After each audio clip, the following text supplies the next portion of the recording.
KEAM 2026 engineering allotment process first allotment നടന്നു. അതിൽ admission കിട്ടിയ വിദ്യാർത്ഥികളോടും രക്ഷിതാക്കളോടുമാണ് പ്രത്യേകം ശ്രദ്ധിക്കുക.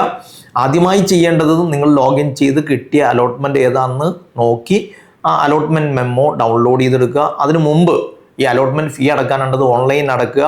അപ്പോൾ ഫീസ് അടക്കുന്നു, ഫീസ് അടച്ചതിൻ്റെ റെസിപ്റ്റ് ഡൗൺലോഡ് ചെയ്ത് പ്രിൻ്റ് ചെയ്തെടുക്കുക. അതുപോലെ അതൊന്ന് ഡൗൺലോഡ് ചെയ്ത് നിങ്ങളുടെ ഏതെങ്കിലും ഒരു ഡോക്യുമെൻ്റ് സേവർ അല്ലെങ്കിൽ ഫോൾഡറിൽ അത് സൂക്ഷിച്ച് വെക്കുക. ദെൻ അലോട്ട്മെൻറ്റ് മെമ്മോ കിട്ടിയത് അത് സേവ് ചെയ്ത് പ്രിൻ്റ് എടുത്ത് വെക്കുക. ദെൻ മൂന്നാമത്തത് ലെഫ്റ്റ് സൈഡിൽ ഡേറ്റ ഷീറ്റ് ഉണ്ട്. നിങ്ങളുടെ വിവരങ്ങൾ അടങ്ങുന്ന അടിസ്ഥാന വിവരങ്ങൾ അടങ്ങുന്ന ഒരു ഡോക്യുമെൻ്റാണത്. അഡ്മിഷൻ സമയത്ത് ആവശ്യമുള്ളതാണ്. ആ ഡോക്യുമെൻറ്റും ഡൗൺലോഡ് ചെയ്തെടുക്കുക. ദെൻ സേവ് ചെയ്യുക. അതോടൊപ്പം അതൊന്ന് പ്രിൻ്റ് ചെയ്തൊരു കോപ്പി സൂക്ഷിക്കുക. ഈ 3 ഡോക്യുമെൻറ്റുകൾ അലോട്ട്മെൻറ്റ് മെമ്മോ, ഫീ റെസിപ്റ്റ്, ഓൺലൈനായിട്ട് അടച്ചതിൻ്റെ റെസിപ്റ്റ് പ്രിൻ്റ് ചെയ്ത് സൂക്ഷിക്കുക, സേവ് ചെയ്ത് വെക്കുക. ദെൻ മറ്റൊന്ന് ഡേറ്റ ഷീറ്റ്. ഇത് അടിസ്ഥാനപരമായ 3 ഡോക്യുമെൻറ്റുകളാണ്. ഈ ഡോക്യുമെൻറ്റുകൾ നിങ്ങൾ അഡ്മിഷന് പോകുമ്പോൾ നിർബന്ധമായിട്ടും കൊണ്ടുപോകേണ്ടതാണ്.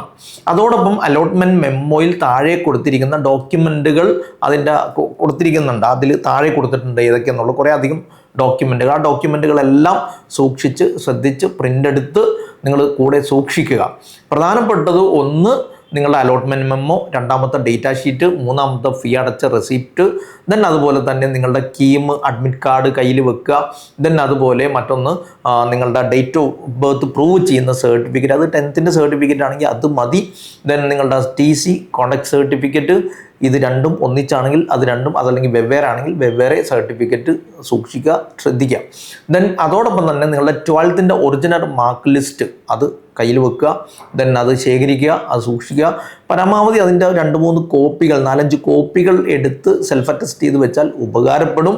ദെൻ മറ്റൊരു ഡോക്യുമെൻ്റ് വളരെ പ്രധാനപ്പെട്ടത്, പുറത്തൊക്കെ പഠിച്ച ആളുകളാണെങ്കിൽ മൈഗ്രേഷൻ സർട്ടിഫിക്കറ്റ്, വേറെ ഡിപ്പാർട്ട്മെൻറ്റ് വേറെ ബോർഡിൽ പഠിച്ച ആളുകളാണെങ്കിൽ അതിൻ്റെ സർട്ടിഫിക്കറ്റ് കയ്യിൽ വെക്കുക, മൈഗ്രേഷൻ സർട്ടിഫിക്കറ്റ് കയ്യിൽ വെക്കുക. ദെൻ അതുപോലെ തന്നെ മെഡിക്കൽ ഫിറ്റ്നസ്സുമായിട്ട് ബന്ധപ്പെട്ടൊരു ഡോക്യുമെൻ്റ് സബ്മിറ്റ് ചെയ്യാൻ പറഞ്ഞിട്ടുണ്ട്. അത് പ്രോസ്പെക്ടസിൻ്റെ 150ാമത്തെ പേജിൽ അനക്സർ 17B ആയിട്ട് ആ ഫിറ്റ്നസ് സർട്ടിഫിക്കറ്റ് ഒരു കോപ്പി ഉണ്ട്, അതിൻ്റെ മോഡലുണ്ട്. അത് നിങ്ങൾ എടുത്ത് പ്രിൻ്റ് ചെയ്ത് സൂക്ഷിക്കുക. കരിയർ ഓഫീസിൽ വരുന്ന ആളുകൾക്ക് അലോട്ട്മെൻറ്റ് പ്രോസസ്സ് രണ്ടാമത്തത് കഴിഞ്ഞ് നിങ്ങൾ അഡ്മിഷന് പോകുന്നതിന് മുമ്പായിട്ട് നിങ്ങളിവിടെ വന്നു കഴിഞ്ഞാൽ അത് പ്രിൻ്റ് എടുത്ത് തരും. ഇവിടെ ഇതുവരെ വരുന്ന ആളുകൾക്ക് ഡേറ്റ ഷീറ്റും അതുപോലെ അലോട്ട്മെൻറ്റ് മെമ്മോയും അതുപോലെ ഫീ റെസിപ്റ്റും കൊടുക്കുന്നുണ്ട്. നിങ്ങൾക്കത് ഇവിടെ വന്ന് ശേഖരിക്കാവുന്നതാണ്. ദെൻ ഇത്തരം കാര്യങ്ങൾ ഡോക്യുമെൻറ്റുകളെല്ലാം കൃത്യമായിട്ട് നമ്മൾ എടുത്ത് സൂക്ഷിച്ച് നേരത്തെ തന്നെ റെഡിയാക്കി വെച്ചാൽ അത് നന്നാവും.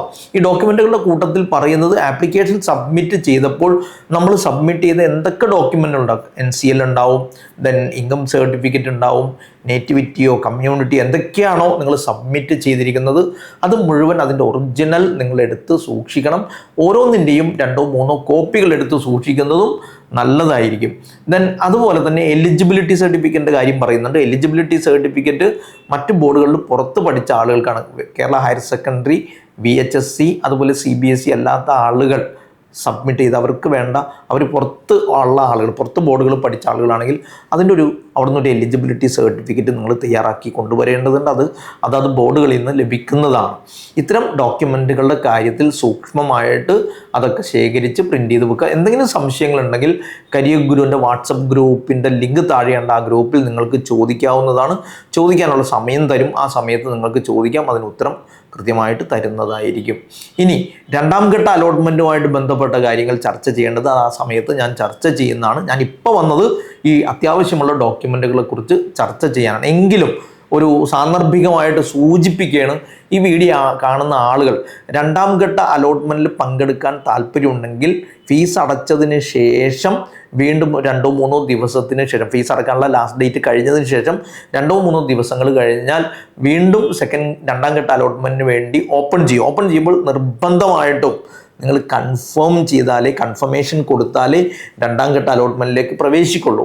കൺഫർമേഷൻ കൊടുത്തതിന് ശേഷം നിങ്ങൾക്ക് ഹയർ ഓപ്ഷനിൽ എന്തെങ്കിലും മാറ്റങ്ങൾ വരുത്താനുണ്ടെങ്കിൽ, അതിൽ അറേഞ്ച്മെൻറ്റ്സിൽ പ്രിഫറൻസ് ഓർഡറിൽ മാറ്റങ്ങൾ വരുത്താനുണ്ടെങ്കിൽ അത് വരുത്തി ദെൻ അതിൻ്റെ പ്രിൻ്റ് എടുത്ത് ഓപ്ഷൻ കൊടുത്തതിൻ്റെ ഫൈനൽ പ്രിൻ്റ് എടുത്ത് സൂക്ഷിക്കുക, സേവ് ചെയ്ത് സബ്മിറ്റ് ചെയ്യുക. ഇത്തരം കാര്യങ്ങൾ ചെയ്യേണ്ടതെന്ന്. അത്തരം കാര്യങ്ങൾ എന്തെങ്കിലും സംശയങ്ങളുണ്ടെങ്കിൽ തീർച്ചയായിട്ടും കരിയർ ഗുരു ഓഫീസിൽ വരിക.